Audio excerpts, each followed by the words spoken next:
All right, Galaxy S20 hands-on photo pro mode tutorial. We got the crew assembled, so let's dive right into the app. Now this is what it looks like when you start it up. So come to More, and then top left corner, Pro. That's the photo pro mode. Before we do anything right here, let's check out the settings first. Save options. Save raw copies? Well, if you plan on doing post-production work, definitely save raw copies. If you don't, they just take up space on the SD card. Ultra-wide shape correction. So, pretty tiny sensor, small lens elements, really hard to correct for distortion. So ultra-wide shape correction, it's like lens compensation inside your mirrorless camera, for example. Makes sense to have that turned on. Now, rare video size, 4K, although this does 8K. I'm a proponent of 4K. Front video, 4K, advanced recording options, HDR 10 Plus. The HDR standard isn't supported by every screen out there. You have to have dedicated screens for that to work. But even if you don't have those, you're going to get a bit more of dynamic range out of your images or videos. So we're using it. Zoom in mic, nonsense. Use an external microphone. If you zoom, it's just going to up the gain on the microphone. Doesn't sound good. Video stabilization. If you're doing a lot of handheld stuff, stabilization is a good thing. Tracking autofocus, we're going to come to that later. Pictures as previewed, makes sense. Now grid lines, I would definitely turn that on. It's a rule of thirds grid, just helps in composing your shots. Location tags, well, if you're doing a lot of travel, that might be interesting for you. For me, it isn't. Shooting methods. Now voice control for stills can be a nice option. For video, definitely not. Floating shutter button. I don't really like the floating shutter button. Sometimes it's handy if you rig the smartphone for whatever reason and you can't really touch the actual shutter button. Then a floating shutter button is really awesome. But as a standard, I wouldn't turn it on. Show palm? Nah, that's just weird. Shooting methods, press volume key to take pictures or record video. That makes a lot of sense because if you're holding the phone like this, it's like a shutter release on top. You can have both hands on the phone, making sure the framing is right, and then just go boop, and you're done. That's it for the camera settings. Now when it comes to lens choices, the S20 got 3 different ones: super wide, wide, and tele. To access them from within the video or the photo pro mode, we have to open and close via thumb and index finger, for example. And then we're getting different options. 1x obviously is the wide angle. 2x is the tele angle. The super wide angle we don't have at our service. Then 4x, or really anything above 2x, is digital. 4x is, in good lighting conditions, sometimes still usable. Like 10x, you can see the degradation in image quality because it's purely digital. So me personally, I can recommend using the wide and the tele option. Now, what is up with the super wide angle? We can't use it. Not within the standard camera app, unfortunately. If you want to use the super wide angle during video, you have to rely on third-party apps like Filmic Pro or Video Pro. And there we go, there's the super wide angle. In Filmic Pro, you can simply select it. So why isn't it available in the standard camera app, Samsung? It's obviously possible, so why not? I don't get that. I really don't. So it's a bit of a bummer, but that's the way it is. Super wide angle, not in photo pro mode, not in video pro mode. Only wide and tele. Let's dive into the actual manual controls. The reason you're in this mode and the reason it's so awesome. Let's start top left corner, autofocus area. 2 options, center and multi. Now multi is the larger autofocus area, and it's going to show you these tiny rectangles which indicate which autofocus points are active. That's just a visual confirmation, which sometimes is really helpful. Right now, obviously, the face recognition kicks in as well. Main difference, multi-autofocus area, way bigger than center autofocus area. Now, when is center autofocus area useful. For example, in this case, let's say the Dark Knight and the Duck want to fight Ryu. And you want the focus to be on Ryu, the Street Fighter in the back. Multi-autofocus area won't allow you to do that because it's too big. It's always going to catch either the Dark Knight or the Duck. Now, center autofocus area is really tiny and in the middle. And there you go. Ryu is in focus. No visual confirmation via any overlays like the little rectangles from the multi-autofocus setting, but it's dead center. That's all you need to know. It's a tiny autofocus area, dead center on the screen. How tiny? Let's move this a little to show you. Boom, Dark Knight in focus. Boom, Ryu in focus. Dark Knight, Street Fighter. So it's really, really tiny and can't be altered. Now, obviously, there's more options when it comes to autofocus. Like, for example, touch autofocus. Let's say what you want to focus on is not in the middle, but off to the side, and something else you don't want to focus on is in the middle. Let's make the Dark Knight really menacing, really big. Like Ryu is going to get his ass kicked, okay? No autofocus area, neither multi nor center will help you. This is center, this is multi. None of them will get the job done. You of course have the option of touch focus. So just touch Ryu back there, and there you go.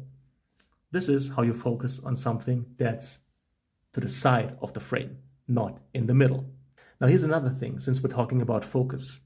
These methods you might have already known about, but here's one that probably you don't know. For it to work, though, we have to set the shutter to auto. If now I tap hold, this is what happens. I now got a circle for auto exposure lock and a circle for autofocus lock. So now I can set different areas for focus and exposure. Let's say I want to focus on the Dark Knight, but I want to expose for the highlights back there. Or for Ryu, for that matter. Now this looks blown out, but this is just to give you an idea of how this works. Let's say I want to focus on Ryu, and yeah, just looking for a good exposure, like this. Again, shutter speed has to be set to auto, because otherwise the auto exposure lock will not work. But this is a really cool tool that's a bit of hidden that will allow you to really design your shots exactly the way you want them. Then to wrap up autofocus, there's another thing called tracking autofocus. We have to enable it inside the menu. So let's come here. Let's come to tracking autofocus and turn that on.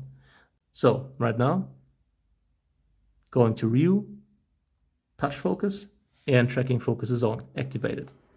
So let's check this out. It'll keep Ryu. Let's move the Dark Knight over. It'll keep the Street Fighter in focus.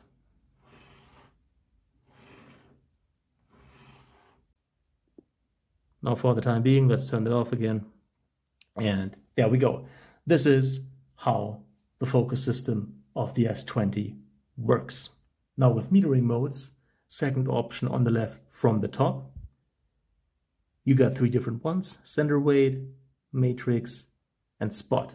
The difference between those is simply that the phone uses a different size area of the sensor to determine what exposure is correct. For this to work, again, shutter speed and or the ISO have to be set to auto, because otherwise the difference in metering doesn't affect anything because you're running fully manual. So let's go to auto for both the shutter speed and the ISO. And let's check out the difference in the metering modes. Right now, it's set to spot. Spot sits dead center in the frame, so probably where the clavicles of Batman meet, right where the cape begins. This is what will be exposed correctly. Anything else doesn't matter when it comes to spot metering. You can see the background being completely blown out. Spot metering does not care for that. If you care for that, go to matrix. Matrix takes the whole sensor into account and tries to find a middle way. As you can see, the background is less blown out, but Batman is darker. Still, overall, I say this is the way better image because blown out backgrounds look stupid, even if they are blurred. Now, the other option would be center weight. So spot was a tiny spot right in the middle. Matrix was the whole sensor, and center weight takes like 30%, 30 to 40% of the sensor, where usually the subjects are. So me personally, I'm a fan of matrix metering. Once more, for any of these to work, shutter speed and or ISO have to be set to auto, otherwise they won't do a thing. Next up, will be done quickly, aspect ratios. 16:9 obviously is the best choice nowadays because almost everything is 16:9. Then again, you're doing something for the gram, 1:1 would be the aspect ratio of choice. 4:3 for stills, I guess it's still a viable option to shoot 4:3. For video, obviously not.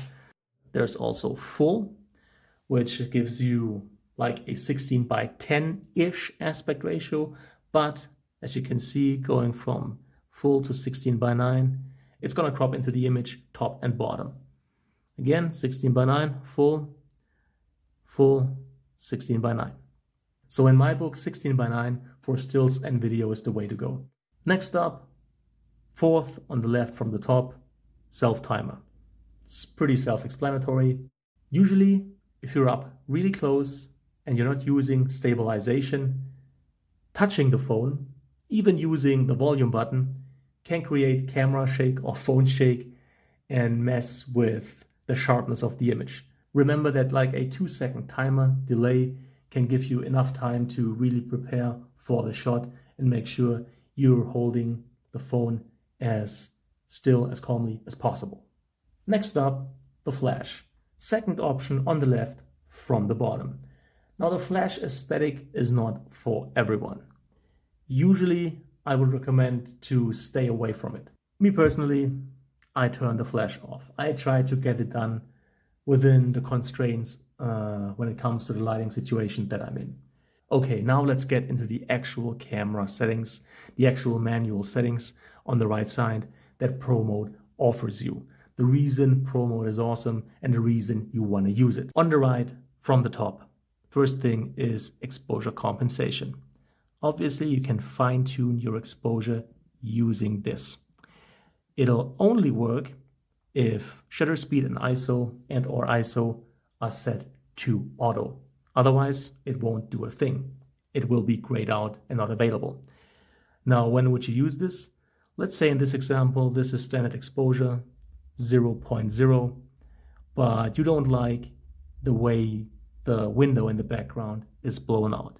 You could lower the exposure until that looks all right. If you wanted to blow out the background for whatever reason and make it the bright night instead of the dark night, you could go the other way, obviously. Now the background is completely blown out, but Batman is perfectly exposed. Next up is white balance. Second on the right from the top. It's currently set to auto and it's telling me 5200 Kelvin, which is pretty close, but not super close because these lights that I'm using are actually 5400. But it's pretty close, looks fine. Okay. Now, auto white balance you can use if you know you're passing through different lighting situations, going in and out of buildings, being exposed to lights of different color temperatures. Auto white balance will do an okay job. However, if you control the situation, you can also set this manually using a Kelvin value. So one way to go would be to match the white balance to the lights you're using, because this way you're getting a natural representation. What's going to end up on the SD card is most likely going to look the way it looked when you were looking at it, like in real life. But it's also an artistic choice. I could then choose to lower the Kelvin value and go to like 4300. Overall, the image is bluer. That's what's happening, right? I could also make this a bit happier. So Dark Knight just caught a criminal, he's happy, everything's wonderful. So apart from using white balance to match your lights to the smartphone, you could also make this an artistic choice. Now, next is the autofocus. We've already talked about the autofocus area. Here you can switch between manual focus and autofocus. The switch is pretty simple. You see the focus scale on the right, reaching from a super close-up to infinity focus. Now, the cool thing is you also get focus peaking. And it is activated only when you're using or as long as your finger touches the focus scale. Now I think he's pretty much in focus. I take the finger off and the peaking is gone. I would have liked to see an option to turn peaking on and off, so it stays on even if I take my finger off the phone. Then again, it's a good thing that they have it, because this is something they lacked in previous versions. So, if you want to go to manual focus, simply come to the third option on the right from the top and use your finger to set the focus, check peaking, and then you're good. And if you want to return to autofocus, tap manual in the top right hand corner, and bam, you got autofocus again with the autofocus area that you've set, or touch autofocus, obviously. Now, another cool thing when you're using a smartphone is getting maximum close-up shots or super close-up shots. Because you're using such a tiny sensor, the close focusing limit is so tiny, it's really easy to get really close up to your subject. So here's the best way, in my opinion, on how to pull that off. Again, use manual focus. And then set the smartphone to the maximum close focusing distance, all the way down here with this little rose icon. And then either use the phone or the subject to get into position. In this case, because it's the easier way, I'm going to use the subject, this little action figure right here.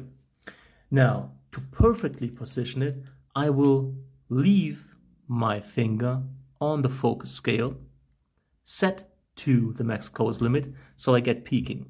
And then all I'm doing is moving the subject and using peaking to perfectly align it. Can you see the peaking showing up on his fingers? That's what I mean. Autofocus, autofocus, close focusing limit. And then, of course, in case of the S20, we got a tele lens. So if you open close with thumb and index finger, for example, you can access the zoom. And if we go to 2, it's pretty much lossless, because that's the tele lens. And that's a pretty cool shot, right? Like this. The capabilities of smartphones to take super close-up shots. Then, of course, if it's a bit too dark, should it be, you always have the option of turning on the light, which looks stupid in this case. Just wanted to mention that again. And there you go. That's how you take a maximum close-up shot. Now, picture profiles are an easy way to do in-camera, in-phone looks. Doesn't affect RAWs, just affects JPEGs. Currently, standard. Now, we can make this bluer or more yellowish. That is the white balance, the temperature. We can take care of the tint, green or purple.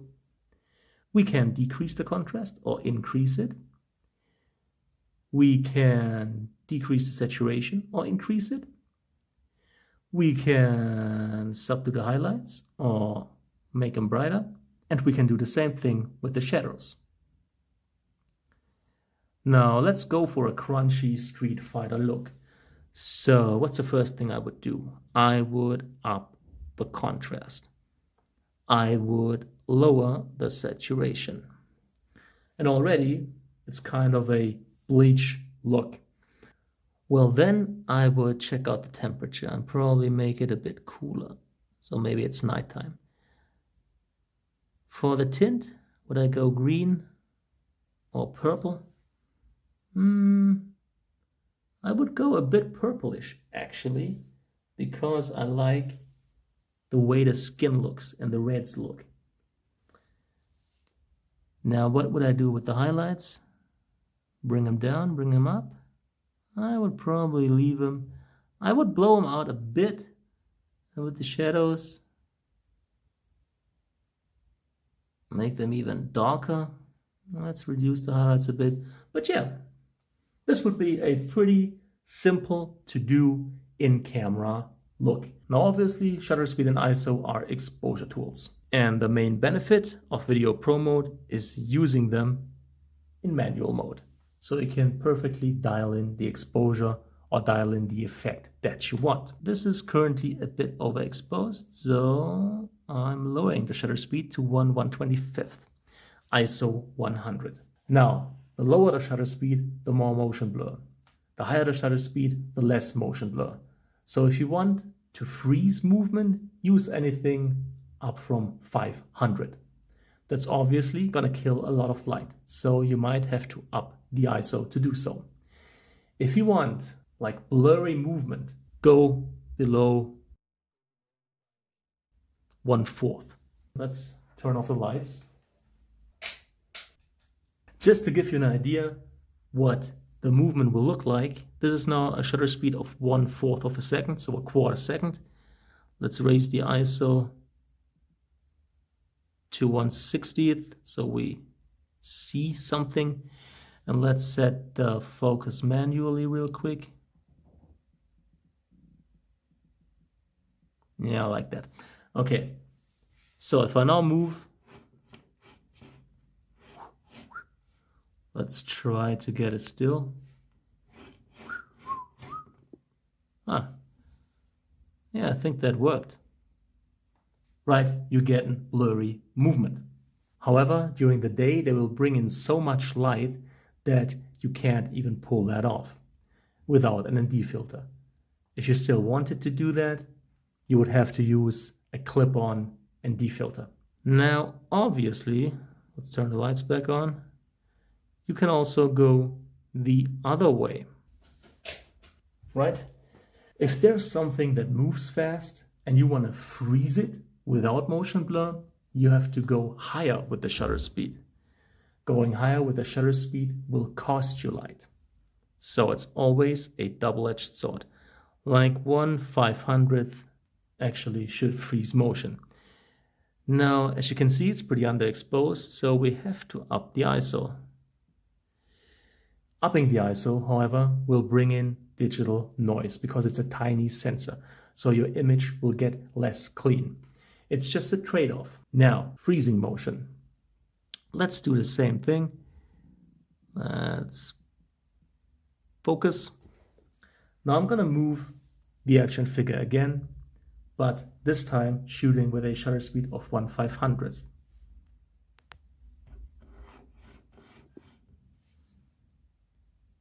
So I did move the action figure, as you could see, but it's still sharp. Now, since the ISO has been raised, this is the digital noise I was talking about. This grainy structure right here. So that is unfortunately a downside of using high shutter speeds, killing a lot of light and therefore having to up the ISO. Still, this is how you would use shutter speed and ISO to get the desired effects, either to freeze motion or to purposefully blur it. All right, let's kill the lights real quick to show you the problem. Okay, so this is a situation where there's not enough light to get correct exposure, for sure. Let's set the shutter speed and the ISO to auto. Let's let the phone do its thing. Also, this is the perfect time for using a self-timer, like a 2-second delay. So you yourself releasing or taking the still won't blur the image. Now let's check out what the phone did. And let's move in close. It looks dreadful. Look at this. All the freaking noise. And that's because we let the phone do the exposure. It set the ISO all the way up to like 1250, 1600. And with a sensor that small, that's going to bring in massive amounts of noise. Now, why does it do that? The phone thinks you're taking this shot handheld because most people don't carry a tripod. Now, if you're prepared to sacrifice being able to take the shot handheld and use a tripod, here's what you can do. The perpetrator, when it comes to degradation of image quality right here, obviously is the ISO. So let's keep the ISO all the way down, which pretty much kills the exposure. Then again, since now we're taking the shot on a tripod and we have the added benefit of a 2-second delay via the self-timer, we can now choose a shutter speed that is way longer than anything we could use when taking the shot handheld. Like, for example, 4 seconds. The shutter speed is now 4 seconds. The phone will expose the sensor to light for 4 seconds using an ISO of 50. Let's check out what it does. Again, using the self-timer and the 2-second delay. Now let's check out the end result.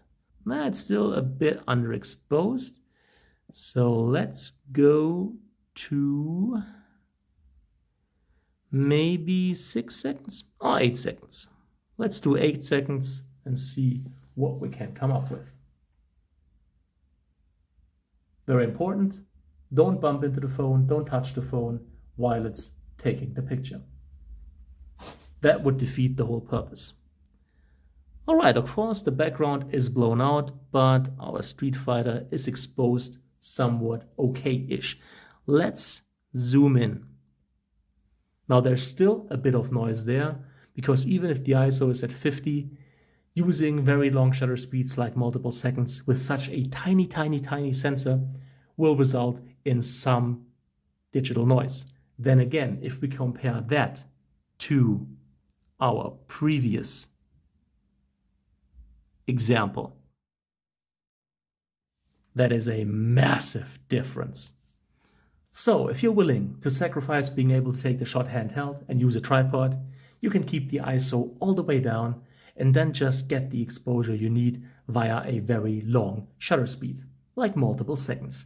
And your low light smartphone photography will make a massive jump upwards in terms of quality, because the image is going to be so much cleaner than what you're used to.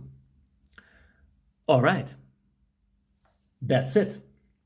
That's the photo promo tutorial for the Galaxy S20. If you liked it, if you found it helpful, please make sure to leave a thumbs up. It's greatly appreciated. Any kind of comment or feedback or question is welcome. Just put it in the comments and I'll try to answer as quickly as possible. All the tech that I've used in this video, although there wasn't a lot, is linked in the description. All the perks, all the good stuff in the description. So that's it for this video. See you in the next one.